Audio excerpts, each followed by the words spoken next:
It's time to take command with former NFL tight end Logan Paulsen and former Commanders beat reporter Craig Hoffman. What's up? What's happening? Welcome in. It is the Take Command podcast. I'm Craig Hoffman. He is Logan Paulsen, and we are talking about the Pittsburgh Steelers and Washington Commanders. Perhaps the best game of the NFL weekend, Logan. It's going to be a fun one. Two teams that I think have a lot of mirroring of each other. And we're going to start off talking about how the Commanders defense is going to hit Russell Wilson, or try to hit Russell Wilson, how they're going to attack Russell Wilson, and a Pittsburgh offense that has really taken off since he became the quarterback. Yeah, it's kind of an interesting watch. You know, I watched the Jets game and watched the Giants game, excuse me. And one of the things that kind of struck me is just how hard it feels like their offense is. You know, and the Jets defense, I was really, they're kind of getting a lot of heat in terms of not being very good, or as good as they've been in years past. But I was really blown away with the speed and the violence that they play with and how they play in coverage. And so it kind of makes sense. The Giants kind of same thing. It just seems hard for them to execute. And I know, one of the things we're going to talk about is, Russell Wilson and how the offense has kind of opened up. I'm going to use air quotes for that.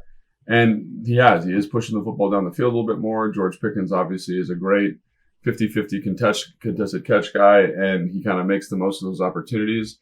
But the thing about it is, like, if you watch the Jets game, their offense is 50-50 contested catch opportunities, with it, whether it's George Pickens or Pat Freiermuth, the tight end, making really just spectacular plays. Yeah. And to me, on a lot of similar concepts too. Right. It's not like there's this really diverse, like Arthur Smith when he was in Atlanta was kind of going crazy, just all these different quarterback run looks, all these different play action looks, all these different ways to get to outside zone, all these different, just a very wide, you could tell they were carrying a lot of plays. And here it feels like they kind of got their 10 or 15 third down plays they like to run. They got their 10 or 15 first down plays they like to run, and they're going to run them. And the thing that really jumped out to me is, like, when you watch a team like Atlanta, I think is a good comparison because that's where Arthur Smith was before. Like, they were incredibly locked in on the details. Like, offensive line, you could tell they'd worked a ton of combinations. They knew how to target runs. And when you watch the Steelers, it is a little off. Like, the double teams are on different levels. They're on different timings. And now they've had a lot of injuries on the offensive line, which have made it tough, I think, to probably find some cohesion. But I came out of the film being like, this offense is not at all what I thought it was going to be. I thought it was going to be a hyper-efficient running game. What I mean by that is just like, hey, here's 4 yards, here's 3 yards, here's a 6-yard run. And we're just going to keep in that kind of 4.5-yard rushing average all the time. But it's not really like that. It's like bang your head against the wall, bang your head against the wall, bang your head against the wall. And I literally mean bang your head against the wall for like a 2-yard gain, and then hope that Najee Harris finds a breakout run late in the game and makes that average look normal. Couple that with this 50-50 opportunity thing. Like, there's something inherently risky about those opportunities because you're going to miss on them half the time. And I feel like that's the thing that is so interesting is they're getting all this kind of excitement in the national media. They're getting all this excitement, I'm sure, in Pittsburgh. But their offense is like walking a razor's edge because if George Pickens doesn't catch 2 of those balls, they might lose the game to the Jets, or they might lose the game to the Giants. And I think that's the thing that I come out of it being like, how good is this offense really?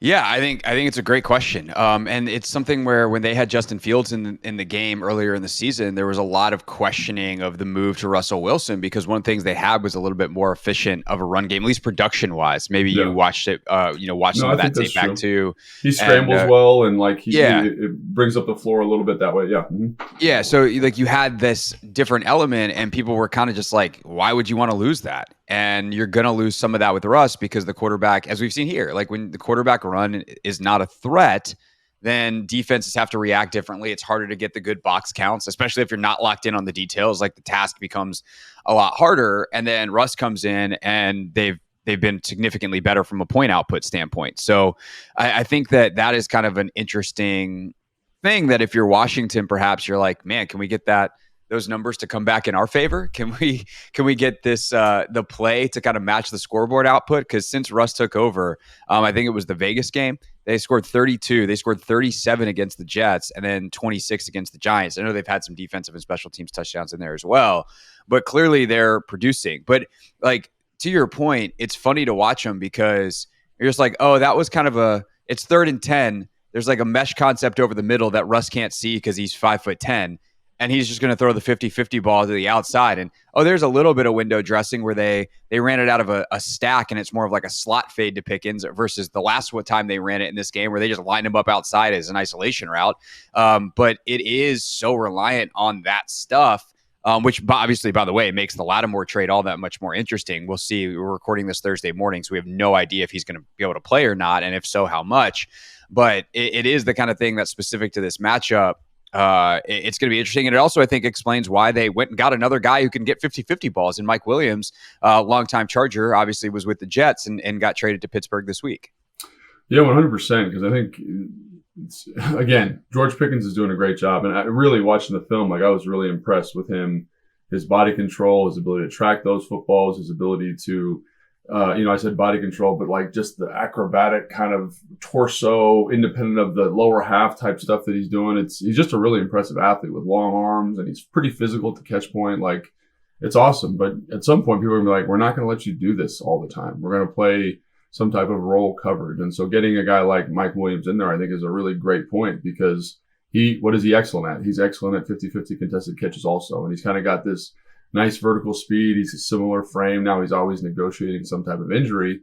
But I do think that if this is what the offense is going to be in terms of downfield passing attack, like, that's what you want. Like this, you want more body types that kind of fit that. You can maybe move George Pickens around the formation a little bit. And it's not to say they don't have other weapons. Obviously, Calvin Austin III is really an impressive mover in terms of kind of a slot receiver.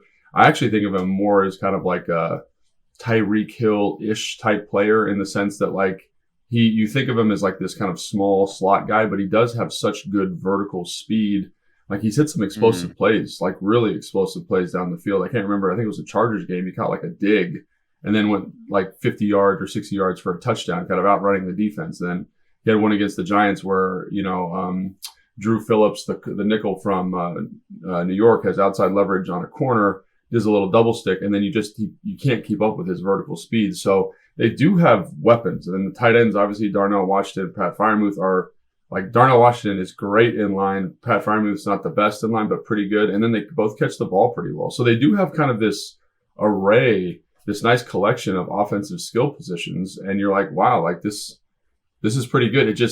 I think the thing is, it feels hard. I think the best way to characterize it feels like the first year of an offense, and like how it should feel, right? You're just not in on every single detail. You can tell the quarterback and the receiver aren't always on the same page. And I think that's one of the reasons why they kind of leaned into this, 50-50 passing attack. And I think the other thing is, they're not, again, like Najee Harris, I think, is playing pretty good football, but he's not a great like home run threat necessarily. He's a good, like, kind of get on base runner. And you lose explosive plays in the offense that way. And now he's playing well. Like, this is the best I've seen him play, and probably since he's been drafted the last 3 games. So kudos and credit to him. But the offensive line is, again, banged up, not super clean. So it is an interesting watch. And I think it kind of speaks to the general theme of this Steelers preview, is that they are a defensive-led football team, and they know that. And they don't have to be, picking up yards like crazy, because they can kind of rely on the defense to keep them in football games. They can stick with the type of play calling they want to stick with. And they can honestly, quite frankly, survive in this 50-50 world, because let's say we throw 5 of them and we hit 2, we're going to have more opportunities, because we're going to get new drives, because the defense is going to get turnovers like they did against the Jets. They had 2 turnovers. Against the Giants, they had 2 turnovers. Like, they're going to get you the ball back. And they're an interesting team in this way too. And I think this speaks again to this defensive-driven element, is they protect the football on offense and they turn it over on defense. I think they're plus 10 in the turnover margin. So, like, that's how they live. And because of that game flow, which we always talk about on the show, they can kind of be what they are, which is not an overly exciting offense until Russ came in, and again, these 50-50s, like, I want to just make this so clear. It's 50-50 for a reason. Like, if you miss on any one of those, your offense is in 3rd and 10 and the drive's over. You know what I mean? Like that's how it is. And I think that's the thing. But I will say this: sometimes they do throw them on the 3rd and 10, so it's like an arm punt situation where it's like, I think that is maybe the slightly higher intelligence version of what they do. Is like a lot of times you get to watching the film, and I'm sure this is really bad for you, depending on what program you're using to watch the film. I know when old Game Pass, when the down and distance wasn't as readily available, sometimes you just get in the film and you're like, wait, what down is it? Where am I in the game? What planet am I on? What year is you it? just kind of look up and you're like, oh, I'm in the 3rd quarter. When did that happen? The new NFL Pro, they have it make it pretty easy, but even then, like sometimes I'm not even looking at it. I'm just watching play after play after play. And so there's a couple of those when I'm watching the Steelers this morning. Like I look up and I was like, oh, that was a 3rd down. Like, oh, that was a 3rd down. Okay. And so they do pick their spots, I think, in an intelligent way where if they miss the 50-50 ball, it's okay, we're just going to punt. Or if it gets picked off, it's a punt. It's an arm punt. Versus, hey, we're going to try this on 2nd and 4, where a lot of teams do take shots for good reasons because defenses kind of, get a little aggressive. Hey, we got to get them in 3rd and long. Like the calls change, depending on the D coordinator. But it's if you miss one of those on 2nd and 4, now you're in 3rd and 4 when you could have been in 3rd and 1 with just running the ball for a nasty 3 yards again. And so the picking of the spots and kind of the general game management, I do feel like is something they do fairly well, which is unsurprising for a Mike Tomlin team. But at the same time, it is a pretty precarious way to live. And I think to your point on the running game, perhaps more importantly, I think they have a reputation because they're the Steelers that this running game is awesome. Like statistically, they're pretty mediocre. They're 13th in EPA per rush. They're 19th in success rate. And if you're 19th in success rate and you're not getting explosive plays to make up for it on the other end, like how successful are your successful runs? Not overly successful. There's not a ton of explosives. Like that's a really, really, really hard way to live. And, the obvious final point here to make to kind of bring all your points home together is if you live on turnovers, you're either going to have to do something that no one has done to Washington, or you're not going to survive because Washington has fewer turnovers through 9 games than any team since 1933. They've turned it over 3 times all year. Which is like, talk about just an insane statistic. Yes, I know there's been a lot of crazy statistics. That's probably the craziest one, but I think that's 100% right. Like it's like you think about the Baltimore Ravens as a good point of comparison and the way they run the football, and they are committed to running the football 100%. There is an efficiency. Their offensive line knows we're targeted. We're going to finish blocks. We're going to be sinking on double teams. We understand, and we've worked together enough in the front that we understand each other. And there's creases and space, and we're on the same level in the combination.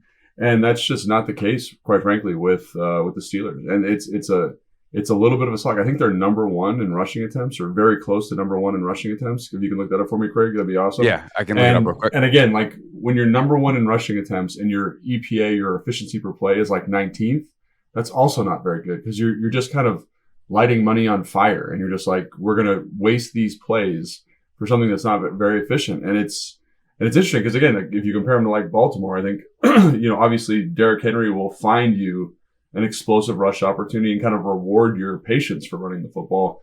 And with the Steelers, it's not quite the same way. And I think it is a little bit of a slog. And I think there's, again, defensive driven football team, a little bit of a slog. I think you bring up a great point about the efficiency numbers because to me, when I watch it, you feel it. You're like, this is not what it needs to be. So they are 5th overall in rushing attempts, but the 3 of the 4 teams ahead of them, which includes Washington, by the way. It's Baltimore, Washington, Philly, Green Bay. Green Bay, Washington, Baltimore have all played an extra game. So I'm guessing they are 2nd probably. Baltimore's a solid 30 or 28 rushes ahead of them. So maybe that's also including rushing quarterbacks. You mentioned Philly and Jayden. That's a great point. So maybe I would guess based off of this, they are number 1 in rushing attempts by running backs. Although I guess they did have Fields playing for the first 7 games. But also of the season. They had I was thinking about Green Bay, like that they're a little bit outlier, but they had Malik Willis playing for a little bit. So all those teams their quarterbacks have run the ball quite a bit. For sure. And, it's not something you see they're going to do a ton with Russ, but, they can get him on the perimeter for sure on some of this play action stuff. I think that's something else that stands out is like the amount of drop back pass that they have is pretty minimal. They are running the ball or is play action, which is hard on a defense, especially a defense in Washington that has been sucked up into play action fakes quite a bit. The good news is Russ doesn't really throw the middle of the field a ton. At least he doesn't seem to. It's never really been his thing. He doesn't really attack the middle of the field, in part because I literally don't think he can see it. He does a good job at time finding those windows. And he's got obviously a decade of experience, but he is very dangerous outside the numbers. He's very dangerous deep. He's very dangerous on second reaction plays. And I think that is something that Dan Quinn is preaching in a major, major way. And obviously Dan knows Russ real well from their days in Seattle. But Dan said at the press conference on Wednesday, like, we have been, our thing this week with him is no play is ever dead. No player is ever dead. And so the ability to rip a ball 50 yards down the field on the run is very, very special. And for a defense that at times has struggled with some of that stuff, and for I think of Juice this week, like, he's got to make sure that it's clean. If you get in a fight with George Pickens down the field, let's not pick up a flag. I realize that if you have 25 on your back, apparently refs are just going to throw it anyway, no matter whether there's actually PI or not.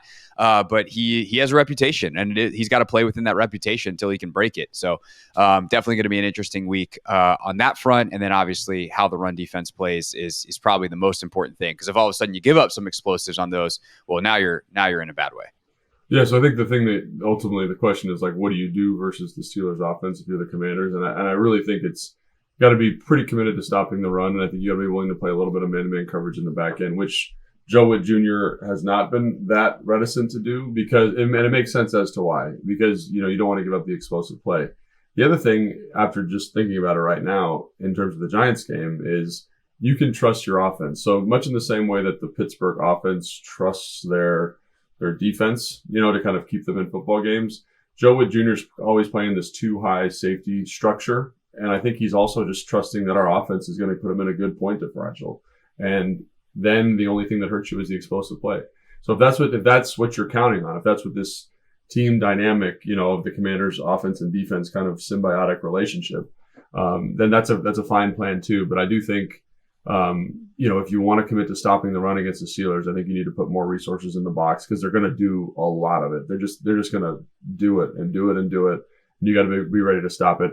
And the other thing, talking about Benjamin St. Juste, I think this is an interesting point. Like, against bigger receivers, I feel like he does a little bit better. I feel like that's kind of more in his wheelhouse. Like, obviously gives up the touchdown to Mike Evans, but outside of that, I think he actually had a pretty solid performance. And then obviously against Zay Flowers, who's a smaller, quicker guy, not quite as efficient. So I do feel like this George Pickens thing might actually be okay for Benjamin St. Juste. He'll probably get a PI. He'll probably give up a big catch. But, like, in terms of down to down, like, yeah, I can live with that. But that's the danger of Pickens, right? Is that he's not exactly the most lethal down to down guy, but he'll get you 50 yards.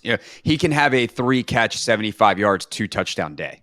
That's the kind of guy that he is. And also, the thing that gets them going against the New York Jets is a big PI by Sauce Gardner down the field on Pickens, and, like, that gets them inside the 5. They have 3 downs in there. They end up scoring a touchdown on a fade to Pickens. Like, I 100% agree to that.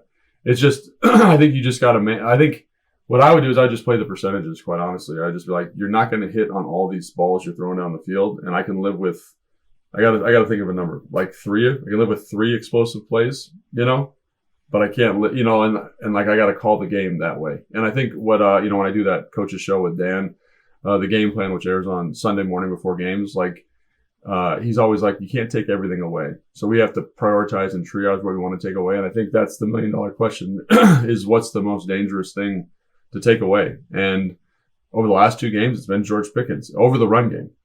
But they're so committed to running the football, you can't just ignore it, I think, is the thing that I keep coming back to. Is like, yeah, you want to take George Pickens away, but they're going to run the ball 30 times. So if they start getting an efficient run game, then what do? You know what I mean? Right. And that becomes a hard thing if Mike Williams plays and some of their other weapons get going too, because, what you could do then is like, hey, we're going to leave our number 2. So Saint Still, or maybe Juice, if, again, we don't know if Lattimore's playing yet with the hamstring injury. But this kind of is a great illustration of why Lattimore's so important.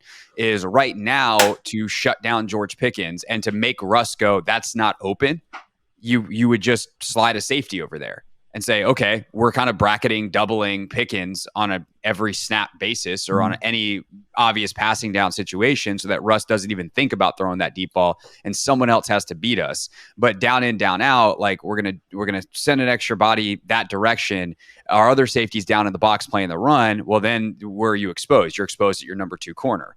Well, when the number 1 is Marshawn Lattimore, you don't need the safety help on the number 1 anymore. You just trust him to shut it down. And now you have an extra body to throw around in the box while still having help over top, kind of in both directions, a center fielder type. So I think it's a good illustration of why a guy like Lattimore is so valuable, and how much he can change the game plan and the aggressiveness that it allows you to have in stopping other things. But as of now, we don't know if he's going to play. And so we'll see, and something to definitely keep an eye out for as we move towards Sunday.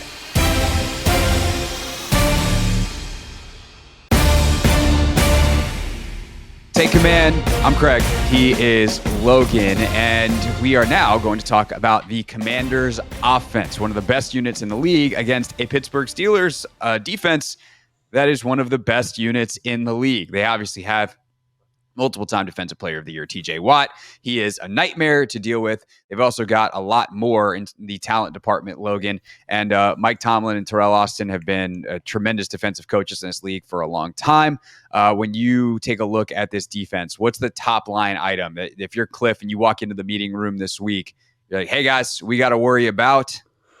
Definitely to me, it's the pass rush. I think that's the thing that really jumps off. And it's really interesting kind of watching the film is they actually have a very low pressure rate. So like pressure rate is the number of times that a rush would like potentially affect the quarterback. So like teams like, Detroit have a very high pressure rate, but they're also blitzing quite a bit. So Pittsburgh doesn't really blitz that much. They blitz, they'll rush 5 occasionally, but usually they're rushing 4.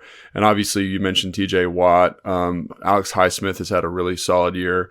And then Nick Herbig is their kind of backup rotational guy. And sometimes he flashes a little bit. Yeah, he flashes quite a bit. And I don't know, he's coming off a hamstring, and I know they're off the bye. And so when you read local reports, he may or may not play.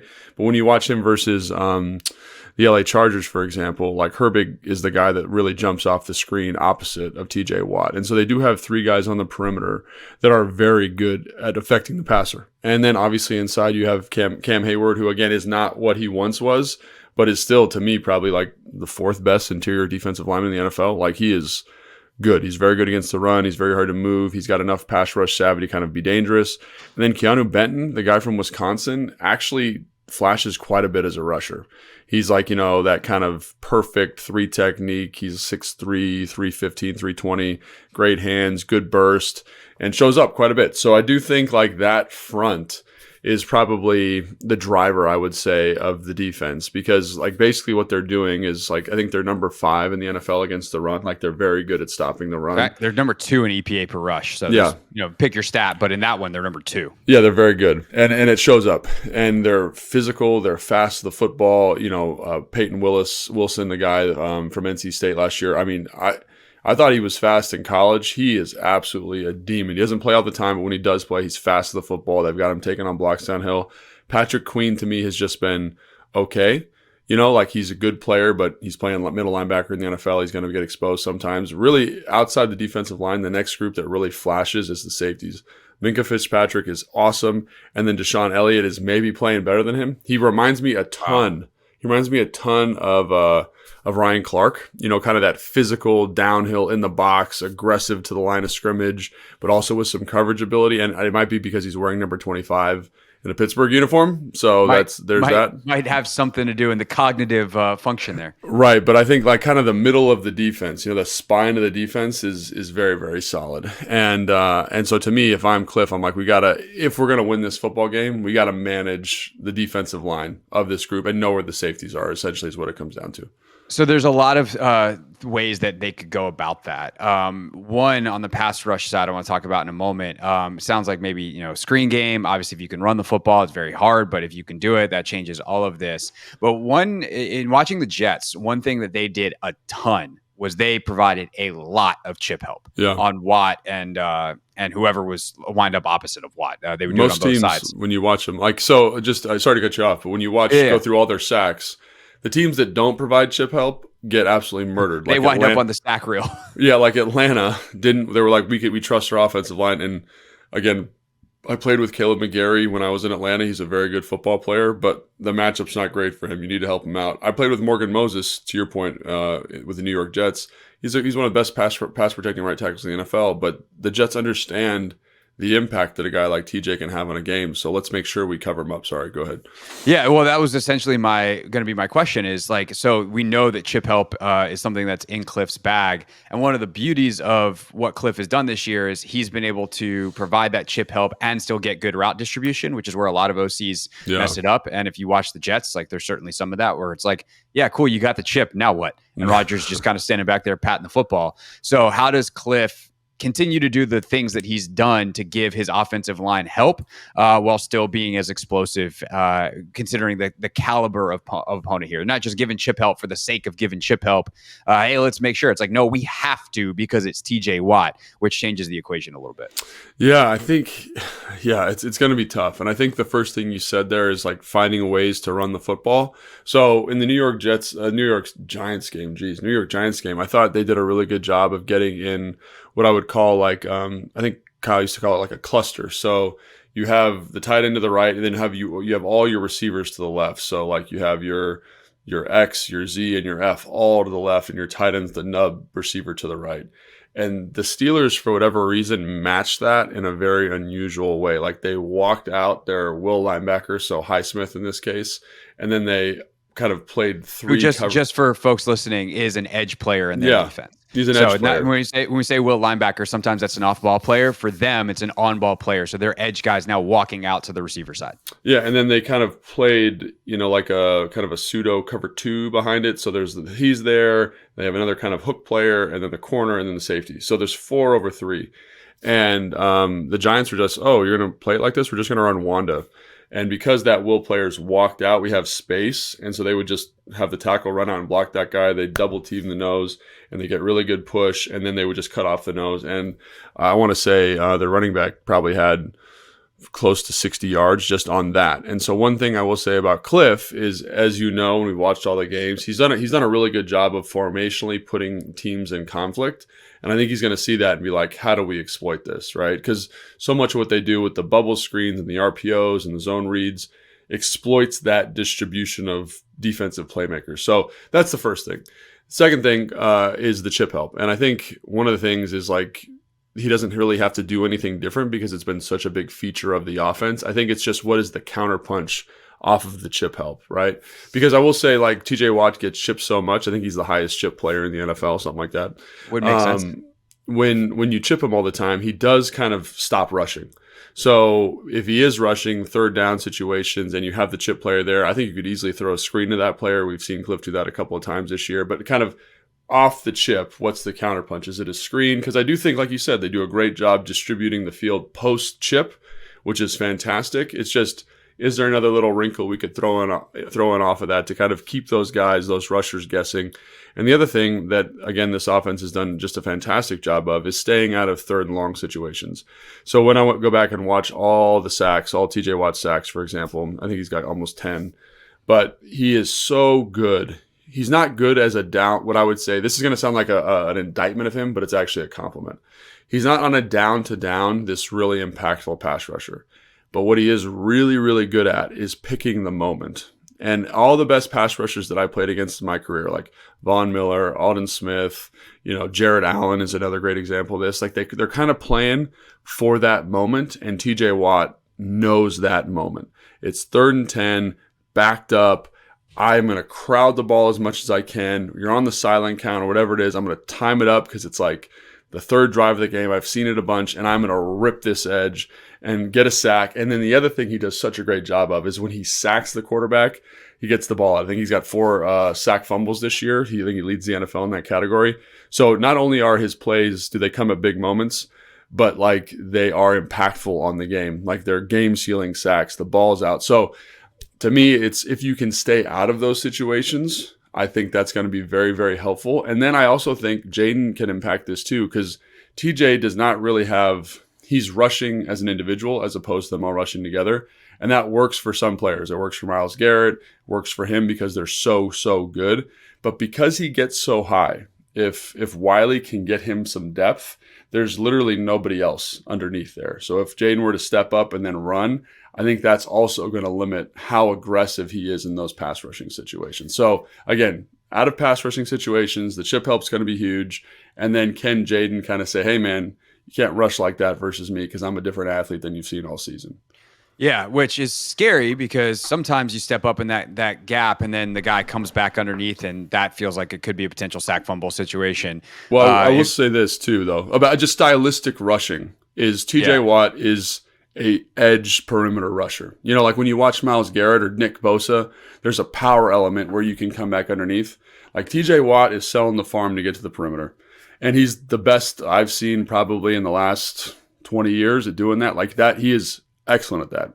But like I'm saying, like he does get really high. Yeah. They know like that if he gets high and Jayden starts to run, like Wiley, get underneath him and do not allow him to come back down and chase because he does have a high motor. Yes. And like that's what I'm saying is not necessarily like a counter move coming back in, but it's like he sees Jayden run and now I'm just chasing him because he's on my side of the offensive lineman and Jayden's got to make sure his ball security is really good. Yeah, I totally agree with that. But I think those are some ways where I'd say you can manage that rush, and you're going to have to manage the rush because I do think if offensively you can take advantage of the Pittsburgh Steelers defense, which is tough, and teams have had a hard time doing that, their offense just can't keep pace. They cannot keep pace with this. So if you can score some points, you can manage the pass rush, you'll be okay. And I think the other thing that's important to note here too is kind of the coverage structures they play are really, they understand where their bread is buttered. Like they're going to play press man on the outside and in passing situations. Joey Porter Jr. with those long arms is going to jam you up. It's going to limit your opportunity to kind of get into your route. You're going to pat the football, and then TJ Watt and Highsmith and Cam Hayward are coming to make your life really tough. So they understand kind of who they are and what they're good at. So they stop the run on first and second down. They're really good at it. They're aggressive to it. The safeties are good at it. And then it's like, hey, now you're in 3rd and 10. Like, I don't care what you're doing. We're going to get after the quarterback a little bit. Yeah, no, that makes sense. I think one question I would have is like, how vulnerable are they potentially to the screen game? I've kind of had this in my back pocket for a couple weeks now. Washington was so heavy on the screen game earlier this season. The more Jayden developed, the more they got away from that. But I always kind of think it's still in there. Like it's still in their back pocket if they need it, where we haven't seen a ton of screen stuff to Eckler. We haven't seen as much. Like I think Diami has emerged as like an incredible screen runner. And they are hitting those like maybe once every other week where I'm like, get him 3 in the game. Like to me, there are ways to attack the perimeter here that they have in the bag that they haven't used in a while. Could that be another way? Like when you look at the way that Pittsburgh runs and rallies to the football and all that, those kinds of things, it could also be just running into a buzzsaw because I'll tell you this, like rarely do you watch plays on all 22 film where you can hear them in your mind because it is a silent film. That is how it works. Go watch the first play of the Jets game on the all 22 and watch how hard Patrick Queen hits the running back. I love it. I heard it, I felt it, and I was watching something that was silent. Like they will run, they will hit, they are physical, like they have an attitude. A lot of the same stuff that we thankfully now can say about Washington, like you can say about Pittsburgh. So if all you're going to do is run your receivers into getting murdered in the open field, well, then the screen game is not quite as effective. And the other thing too with that is when you're blocking on the move, and we should talk about this in the run game as well, but let's just quickly hit on the screen game as if any of this giant long preamble that I'm doing is quick. But if you're blocking on the move and the whole point is you get to deliver a blow, and you would know this far better than me as someone who used to do this. Like, but you're just getting shinned because dudes are just smashing into you as defenders. Like that's obviously going to mess up that intricacy that is required for big plays in the screen game. Yeah, 100%. And I think you hit on 2 things there. One, the screen game I think is totally alive, but I also think like the Steelers know. Like there's certain defenses that know what teams are trying to do, and they're like hyper aware of it. You know what I mean? They're like, we know our pass rushers get up the field and are really aggressive. Like we know that. And so we are very alert on the perimeter and with our linebackers to screens. And so teams have hit them on screens, but it's like, I think the Jets hit an explosive play on them on a screen or a check down to Breece Hall. It might have been a check down, but same type of setup, right? You kind of let the guys into coverage, they rush, ball's out, he runs for a big game. So it is there. It's just they kind of know about it. And then I think the other element here that is important to note is you can talk X's and O's all day. But one of the things about the Steelers is they know who they are. You can tell. Mike Tomlin has done a great job. We are a physical football team. This is how we operate. We're always doing it. There's no on or off switch. Like, we're like this all the time, 24/7. It's the same thing, Patrick Peterson said yesterday in the interview. It's like he's the same guy every day. Like, he has cultivated a team in his image.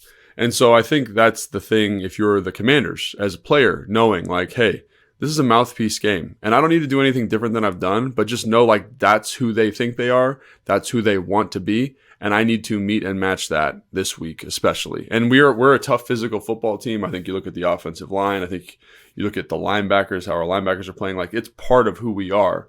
But just know, like, this is what the game is going to be. And I think that's going to be really maybe the most important thing is just matching them and matching their energy and matching their history and matching their identity. And I think Dan's going to do a great job getting the guys ready to rock and roll for that because like you said, now we have something like that. We have those opportunities because of the guy in our head seat cultivating the team in his image as well. So I think all that stuff's going to be important, but this is a team that's been this way since I've been alive. You know, that this is what Steelers do. And so I think that's going to be something really interesting is can we match that Steelers identity? Yeah, and I think that shows why Tomlin's never had a losing record as a head coach in the NFL in like 17 seasons or whatever the hell it is. Like, it's ridiculous. But it's kind of what we're seeing this year in Washington. When you play hard and you maximize your talent on an NFL roster, you're probably going to win more than you're going to lose. And sometimes it might just be 9-8. But if you then get some talent influx, then that becomes, and you don't change how you play, then you're talking about winning 10, 11, 12 games, 13, probably a couple times in the Steelers' tenure when they had some of their best talent. And obviously he does have a Super Bowl ring. So I think that's the hope in the long term. As for how it matches up this weekend is going to be interesting for sure, because there is a schematic element of setting your guys up to be physical and hit and do those things. But then there is just do you match it? And I think, when you look at the Baltimore game, which is another franchise that's like that, I think Washington matched that from a physicality 100%. standpoint. I think they got out-schemed and they're out-talented. Like, Zay Flowers is better than anybody that Washington had to cover him. And that, in some level, was the game. Lamar played unbelievable football, and at some point, the better offense beats better defense because the offense is the one that dictates the action. And sorry to cut you off, but in some ways, that Baltimore game has actually kind of been impressive in retrospect because of what they do to bad football teams. Like, look who they played this last weekend. They beat them by like 1,000. Denver, yeah. Yeah, they just beat the crap. By the way, Denver going into that game was the number one defense in the NFL. Just beat the crap out of them, and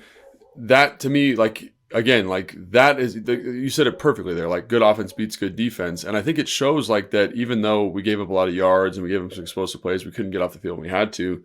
The game plan worked, quote unquote, to kind of minimize this great offense, and so. Yeah, like there have been some really cool moments where Joe Witt's coached above his skis and Cliff's done some great stuff schematically, but the talent's not there. But I think the talent and the coaching has lessened the talent gap. And I think that's kind of what this game is to me too. And I think that's a great point.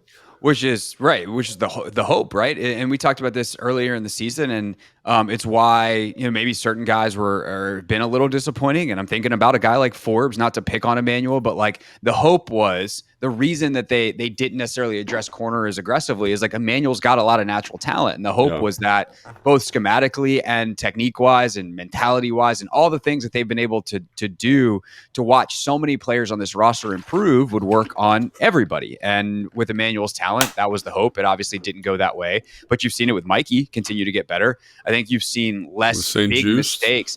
Yeah, that's exactly what I was going to talk about next. It's like Juice, less big mistakes, still at times frustrating play, but it's not like the big coverage busts and for not knowing your assignment type of stuff. Like sometimes you just get beat. And I think, obviously you've seen that on the other side of the ball as well. Guys like Brandon Coleman emerging, and they did a good job scouting him, but they also had to make the most of his talent. And so I think Andrew Wiley is another great example. Yeah. Like think about him last year to this year, like different player. Yeah, 100%. And so that's the exciting thing, is just to try to continue to maximize. And I think this is a really fun test for them because this is a team that has a lot of the things that you want to be tested. You want to get tested on your toughness, your physicality, all that kind of stuff. But they're not so talented like Baltimore is that it almost feels unfair from that standpoint. And obviously, look, if Washington played Baltimore again, it'd probably be another close game. And I don't think Baltimore beats Washington 10 out of 10 times. They've lost a couple games this year, and Washington's certainly capable of beating them. They probably win 7 out of 10, but guesses Baltimore's might be the best team in the NFL. These two teams feels a lot more like 5-5, maybe even 6-4 if you want to go in Washington's favor. If you're a Pittsburgh fan, listen to this, and maybe it's 6-4 in your favor. But I feel like this is a pretty even matchup.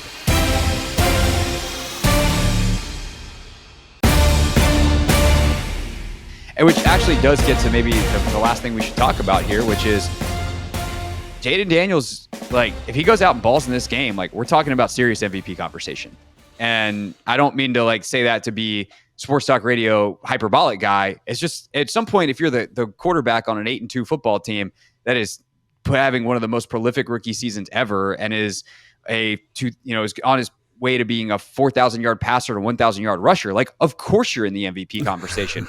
But this is the kind of game that an MVP can elevate his team, and Pittsburgh doesn't have that. Like, Russ has been fine, but he hasn't been what Jayden is. And if Jayden goes out and elevates this team and plays like he did against Cincinnati or some of these other masterful games that he's had, I mean, run wild, morning talk shows, have a blast. Yeah, I mean, that's going to be a lot of fun. Like you said, like, has there been a more, quote unquote, more valuable addition in the offseason? Like, it's hard. I'd be hard pressed to think of one. And again, the MVP is a lot of things, a little popularity contest, little dog and pony show. Oh, last year he deserved it, so this year he's going to get it, kind of thing. But I definitely, the more he does stuff like this, the more plays he makes. And I think, if some of the national media people were to watch him on a game-to-game basis the way we watch him, I think that conversation is probably moving to the forefront. Because when you talk to people, who, like the quarterback academy guy, I can't remember his name at the moment, but that's the way they talk about him. People who watch the team a lot understand his impact on this. So yeah, I definitely think in a game like this versus a defense like this. Now I will say this is probably the best defense the Commanders have faced all season. Like, I think definitively best defense. And so that's going to be a very different challenge for him. But right, like we've said, he just seems to, and you said this, like, he just seems to kind of meet each test. And so, like, what is his answer? What is his essay? What does his dissertation to this test look like? I'm really excited to see. I'm really excited to see what his solution is to this Pittsburgh Steelers issue. So with that, let's close with the passing game side of it, because we talked about the run game, and there's obviously some stuff. I think when you watch the Jets game, if I'm Cliff, I'm like, or an Anthony Lynn, I'm like, ooh, that run, that was all right. Yeah, I think Brian Robinson could do that. So there's some, as good as they've been, there's some potential there. But if you talk about attacking them via the pass with Jayden and setting up his game, how does that look against this defense? Terry, 1-on-1 against Joey Porter Jr. That is a battle on some of that man-to-man stuff. But Terry's great in man-to-man situations. His competitive level rises to the absolute top. But there's also, I think, been some other opportunities for guys like Luke McCaffrey. I saw Mark Bullock, our buddy, put this, like, there's going to be a game that Luke McCaffrey has 6 catches, 100 yards, and 2 touchdowns. Everyone's going to be like, where did this come from? It's like, he's open all the time. Just other stuff keeps happening. Yeah. Mm-hmm. So whether it's Zach, whether it's someone like Luke, Diami, OZ, Terry in that matchup, like, where are you attacking if you're Cliff in this one? Yeah, it is tough because I think they are pretty talented in the back end. I think they got good safeties that cover well. So you think about the Zach Ertz matchup, he's been able to exploit that every single week. Is that there this week? I'm not sure. This is probably the best safety duo we've played this year. I think Joey Porter Jr. on the outside is good in man-to-man coverage situations. Like, he's good at that. Like, his ability to reach out and touch you is very impressive. And can you beat him? Sure you can, but I think that's something. Do you lose Terry on vertical routes because of, and it's not just because Joey Porter Jr. is good at press man. It's because the rush gets there. Like, I remember talking to Fred Smoot about this, and I was like, everyone talks about pressing at receiver, and he's like, yeah, you can press if the rush is getting home. If the rush isn't getting home, you just expose yourself to too much risk. So I think that's where that symbiotic relationship here works really well and is going to favor. I think it's going to favor Joey Porter Jr. a little bit in this matchup, because it's not, can Terry beat Joey Porter Jr.? Because the answer is definitively yes. It's, can he beat him in 1.7 seconds, which is how long it's going to take the pass rush to get home in certain situations. So that's an interesting matchup. 100%. I kind of think it's more of a, Noah Brown, Luke McCaffrey, like you're talking about, Austin Eckler out of the backfield type game, because of their other corner is very good. Deontay Jackson, I think he's a very good player. He's the guy that was in Carolina the past couple of years. He's very fast. He's pretty good. He's instinctive at the catch point, but he's not quite as physical. And so I do think there is a little bit of error there. So if you can get a guy that can exploit that matchup, that's one that I really think they should lean into. And I think they have leaned into. I think, we've seen, Noah Brown's has his game. Noah last week had he was their leading receiver, and that doesn't even count the 50 yards of PI penalties he accumulated. 100%. So I do think that matchup feels like it might favor Washington if I'm going to look at something. So it might be his game, and Terry ends up with 3 catches and 2 touchdowns again, and that's totally fine, I'm sure, with Terry. So, but again, I think that's kind of where I'd look. And I think you gotta be a little bit patient. They play a little bit of man, they play a little bit of cover 3. They're not so much split safety. I was a little bit surprised by that because all these teams are moving to split safety. It's in there. I'm not saying they don't do it, but it wasn't as much as I was expecting. So, I think if there's a matchup in the pass game that I'm kind of looking at, it's probably the Deontay Jackson, Noah Brown, Luke McCaffrey, whoever's in that role versus him. And again, their nickel, I don't know if he's Beanie Bishop is a guy that, again, I think is played well. I think he's a rookie. Played well, but not played great. So again, whoever the slot receiver is, I feel like those are 2 matchups you want to look at, because he's the backup, if I'm not mistaken, and Cameron Sutton, who's been out, is the starter. He may be coming back this week. I don't know, but those are 2 that I would just kind of highlight and say I'm sure Cliff is aware of those in terms of a favorable matchup for Washington. All right, so we'll see how it goes on Sunday. It's a 1:00 game on CBS if you are looking for it.